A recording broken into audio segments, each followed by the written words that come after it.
कई राजनीतिक सवाल है। बहरहाल आशुतोष कुमार ने राष्ट्रीय जन पार्टी बनाई थी, तो सत्ता से लड़ाई है, विपक्ष का साथ चाहिए कि नहीं, ये बात की बात है। लेकिन तेजस्वी यादव ने मौजूदा माहौल को देखते हुए कहा है कि लाशों पर राजनीति होगी, चुनाव जो है वो लाश पर दिया जाएगा। कितना सहमत है आशुतोष?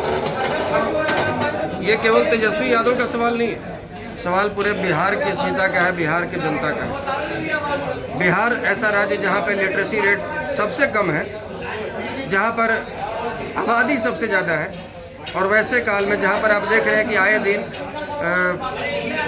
आप कह सकते हैं कि मेट्रो ट्रेन से भी ज़्यादा गति से कोरोना पॉजिटिव मरीज बढ़ते जा रहे हैं, और वैसे में आप बिहार से चुनाव में इस तरीके का चुनाव आप प्रयोग करते हैं, तो ये शायद प्रयोग ये बहुत बड़ी गलती होगी इनकी, और ये बिहार के लिए, बिहारियों के लिए बहुत बड़ा नुकसानदेह हो सकता है। हम लोग चाह रहे हैं, क्योंकि हम तो बहुत छोटे दल वाले लोग हैं, और भी कई दल के लोग हैं, इनके पास बहुत संसाधन है, इनके पास बहुत हथकंडे हैं, लेकिन हम लोग को तैयारी का मौका नहीं मिला, हम लोग जन जन तक पहुंच नहीं पा रहे हैं। इनके आए दिन चाहे जेडीयू के हों चाहे भाजपा के हों, सारे विधायक जी, मंत्री जी गांव-गांव घूमे, सभा सम्मेलन करे, कोई समस्या नहीं। और यदि हम लोग किसी गांव में चल जाते हैं तो प्रशासनिक अधिकारियों का प्रेशर आता है गांव वालों को कि तुम पर एफआईआर कर देंगे, क्यों आशुतोष कुमार को बुला रहे हो। तो ये इनकी नौटंकी, ये चाह भी रहे कि ऐसे ही शासनकाल में इसी प्रकार से चुनाव निकल जाए और वापस हम किसी प्रकार सत्ता में हासिल करें। नेशनल हेल्थ मिशन का और नीति आयोग का आंकड़ा है कि बिहार में जो स्वास्थ्य व्यवस्था है वो फिसड्डी है। अगर नीति आयोग ने इस तरीके की बात कही है तो कहीं ना कहीं केंद्र ने आरोप लगाया। सर, नीति आयोग बात कर रही है तो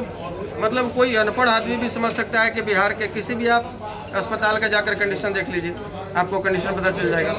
यहाँ पर स्थिति यह है कि जितने कोरोना मरीज टीवी अखबार में दिखाए जा रहे हैं, उससे 4 गुना कोरोना पेशेंट, पॉजिटिव पेशेंट आए दिन सड़कों पर घूम रहे हैं, शॉपिंग मॉल्स में घूम रहे हैं, न जाने कितने लोगों को इन्फेक्टेड कर रहे हैं। तो ये तो हमारे लिए बहुत बड़ी चिंता का विषय है। अभी चाहिए था कि जो 77,000 LCD लगाकर जो 321 करोड़ का जो आपने गांव-गांव घर-घर में LCD लगाया वर्चुअल रैली करने के लिए, चुनाव जीतने के लिए, उस पैसे का इस्तेमाल करके आप 2 महीने और सख्ती से लॉकडाउन का पालन करवाते और घर-घर तक राशन पहुंचवा देते। ये आपके लिए, आपको वोट मांगने की शायद जरूरत नहीं पड़ती 2 महीने के बाद चुनाव होता है। आज के आपके कार्यक्रम से चर्चा कर लेते हैं। RSS के तर्ज पे आपने भूमिहार ब्राह्मण एकता मंच फाउंडेशन को तो रख दिया, विवादित राजनीति शुरू कर दिया क्या? सर, भूमिहार ब्राह्मण एकता मंच फाउंडेशन सब लोग जानते हैं, पिछले 4 वर्षों से हम लोग इसी संगठन के बैनर तले सामाजिक एकता की बात की। समाज को एक करने के बाद हम लोग अन्य वर्गों को भी एक करके बिहार के विकास की बात करने के लिए राजनीतिक दल की घोषणा की है। तो निश्चित रूप से अब इस संगठन को ऐसे हाथों में देना होगा जहां पर लोग इसे सुचारू रूप से चलाएं, और जिस उद्देश्य और परिकल्पना के साथ में इसकी नींव रखी गई है उस पर लोग खरे उतर सकें। हमारे आदरणीय जयकांत बस जी को आज हम लोगों ने प्रेस वार्ता करके राष्ट्रीय कार्यकारी अध्यक्ष घोषित किया है, और आदरणीय प्रसून कुमार भल्ला जी को बिहार प्रदेश कार्यकारी अध्यक्ष घोषित किया गया है। तो अब हम उम्मीद करते हैं कि ये लोग सुचारू रूप से जिस परिकल्पना के साथ में संगठन की नींव रखी गई है उसको सुचारू रूप से चलाएंगे। तीसरा मोर्चा का विकल्प है या बीजेपी का विकल्प है? सर, सबसे पहले तो जो हमारा उद्देश्य था कि जो हमारी बात करेगा वही हम पर राज करेगा, ये आज भी कायम है। हम लोग जल्द ही पूरे बिहार में सवर्ण आयोग का गठन और संवैधानिक दर्जे की मांग, और साथ ही साथ EWS स्टूडेंट्स को उम्र सीमा में छूट को लेकर बिहार के तमाम जिलों में पद यात्रा निकालने जा रहे हैं। उसके डेट की भी घोषणा हम लोग प्रेस वार्ता करके जल्दी करेंगे। फर्स्ट बिहार झारखंड से बात करने के लिए धन्यवाद। बहुत धन्यवाद।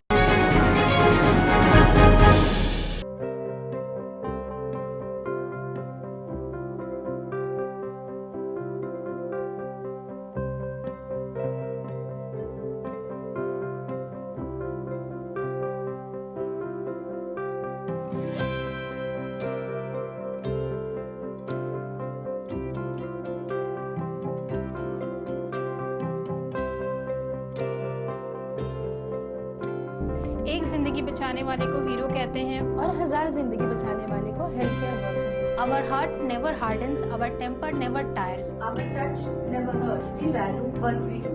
We at Paras work for cause, not for applause. Lockdown के समय, लॉकडाउन के बाद हम हैं आपके साथ।